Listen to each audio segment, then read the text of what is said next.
ইখলাস সম্পর্কে আল্লাহ তাআলা বলেন, কুল ইন্না সলাতি ওয়া নুসুকি ওয়া মাহইয়ায়া ওয়া মামাতি লিল্লাহি রাব্বিল আলামিন লা শারীকা লাহু ওয়া বিযালিকা উমিরতু ওয়া আনা আউওয়ালুল মুসলিমিন।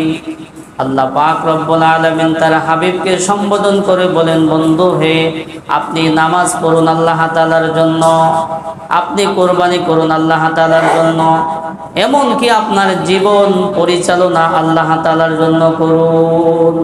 জীবনের মালিক কে? আল্লাহ। তো আমার নামাজ, আমার কুরবানি, এমনকি আমার জীবন, আমার মৃত্যু সবকিছু আল্লাহ তাআলার জন্য। কারণ এই জীবন মৃত্যুটা আল্লাহ তাআলাই সৃষ্টি করেছেন। আল্লাহ পাক রব্বুল আলামিন সূরাতুল মুলকের মধ্যে বলেন, আল্লাযী খালাকাল মাউতা ওয়াল হায়াতা লিয়াবলুয়াকুম আইয়ুকুম আহসানু আমালা।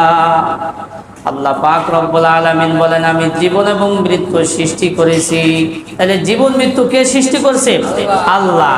কেন? লিয়াবলুয়াকুম আইয়ুকুম আহসানু আমালা। বলে জীবন মৃত্যু আমি এই জন্য সৃষ্টি করেছি, আমি আল্লাহ দেখতে চাই তোমাদের মধ্যে কে সবচেয়ে সুন্দর আমল করে।